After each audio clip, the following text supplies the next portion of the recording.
मगध साम्राज्य। इसकी ट्रिक देख लेते हैं। हसीन माशुका 7।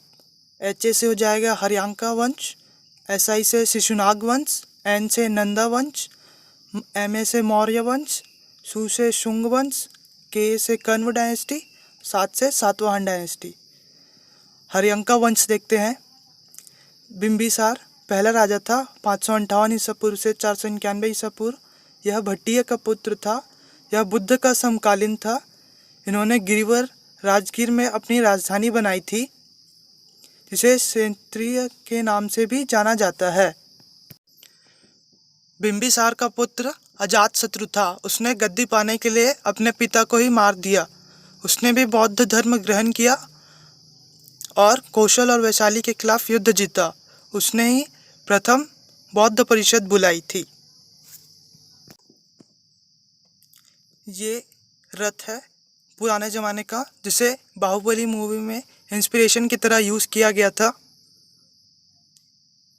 अजातशत्रु का पुत्र उदयन था।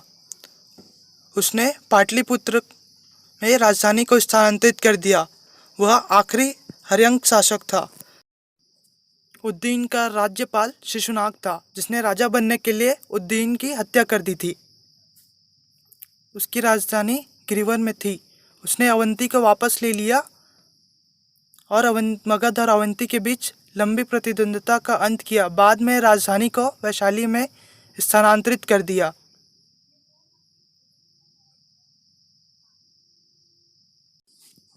नंदा वंश यह पहला गैर क्षत्रिय वंश था। पहला शासक महापद्मनंद था। उसे भारत का पहला ऐतिहासिक सम्राट कहा जाता है। उसने राजा बनने के लिए कालशोक की हत्या कर दी थी।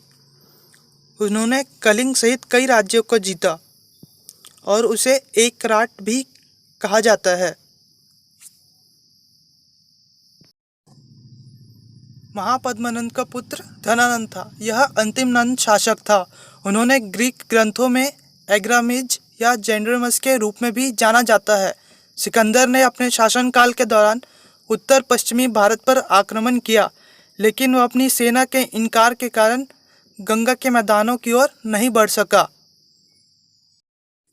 धनानंद, जिसे विशाल साम्राज्य विरासत में मिला था, चंद्रगुप्त ने उसके शासन को उखाड़ फेंका, जिसके कारण मगध में मौर्य साम्राज्य की नींव पड़ी।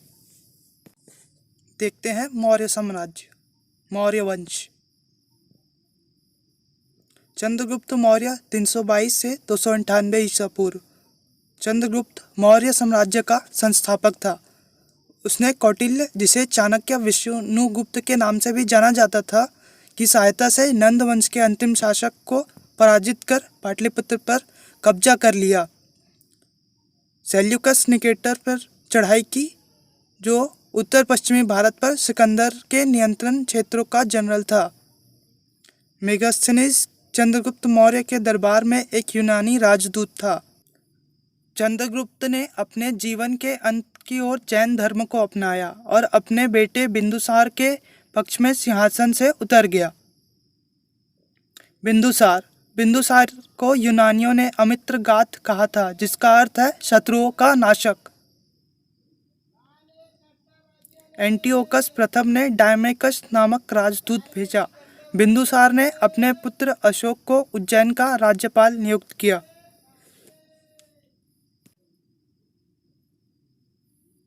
अशोक बिंदुसार का पुत्र था। वह अपने पिता के शासनकाल के दौरान तक्षशिला और उज्जैन का राज्यपाल रहा।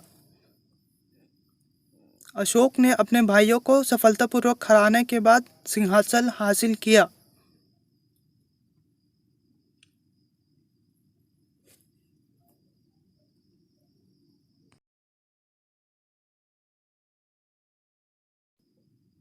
अशोक की माता का नाम सुभद्रांगी था। उसकी पत्नी का नाम वेदिशा था, जो उज्जैन की राजकुमारी थी।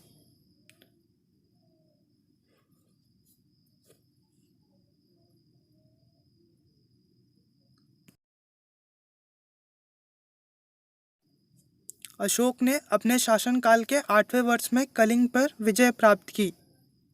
361 BC। कलिंग आधुनिक उड़ीसा था। अशोक ने अपने रणनीतिक स्थिति के कारण कलिंग पर हमला करने का फैसला किया। ये जितना ब्राउन एरिया दिख रहा है इसे सब अशोक ने जीत लिया था। अशोक ने अपने शासक के 90वें वर्ष में बौद्ध भिक्षु निग्रोधा से प्रेरित होकर एक भिक्षु बनना स्वीकार किया था। अशोक ने बौद्ध भिक्षु उपगुप्त के प्रभाव में बौद्ध धर्म ग्रहण किया। उसने अपने अभिलेख में लिखा है, बुद्ध संघ धम्म में पूर्ण विश्वास है। अशोक ने शांति और अधिकार बनाए रखने के लिए एक बड़ी और शक्तिशाली सेना बना रखी थी।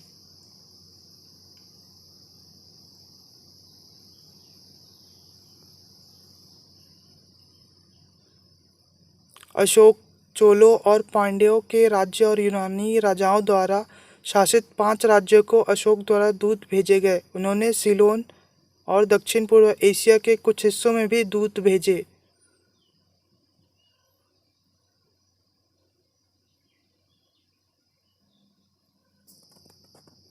ये अशोक के अभिलेख है। नंदगढ़, संकीसा, सांची, सारनाथ आदि अन्य जगहों पर अशोक के अभिलेख हैं। ये कौन से शिलालेख में क्या लिखा है उसकी लिस्ट दी गई है। पहले वाले में पशु बलि की निंदा की गई, दूसरे में समाज कल्याण, मनुष्य और पशु चिकित्सा। अशोक के तीसरे शिलालेख से ज्ञात होता है उसके राज्य में प्रादेशिक राजयुक्तों को हर 5वें वर्ष धर्म प्रचार हेतु भेजा जाता था, जिसे अनुसंधान कहा जाता था।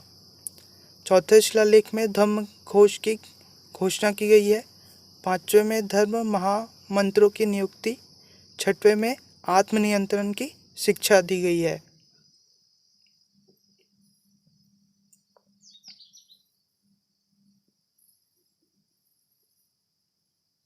7वें 8वें में तीर्थ यात्राओं का वर्णन, 9वें में सच्ची भेंट व शिष्टाचार का वर्णन।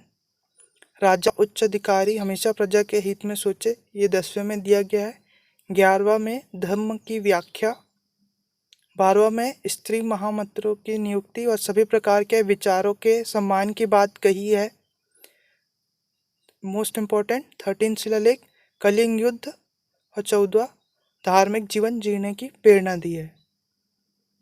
40 वर्षों तक शासन करने के बाद 232 ईसा पूर्व में अशोक की मृत्यु हो गई है।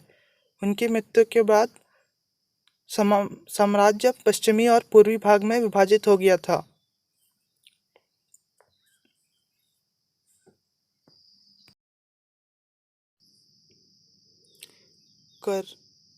करों को कारीगर, व्यापारी और किसानों से एकत्र किया जाता था।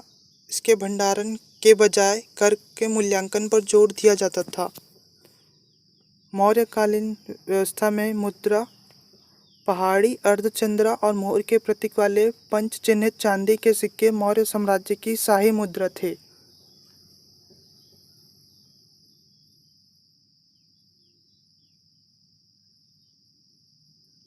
सामाजिक जीवन, मेगास्थनीज ने अपनी पुस्तक इंडिका में उल्लेख किया है कि भारत में 7 जातियां मौजूद थी, जिनमें दर्शनशास्त्री, सैनिक, ब्राह्मण, शिल्पकार, चरवाहे, किसान, मजिस्ट्रेट शामिल थे।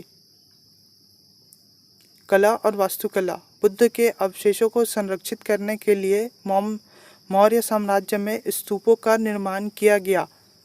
सबसे प्रसिद्ध स्तूप भरूच और सांची में है। सांची का स्तूप का इमेज देखते हैं।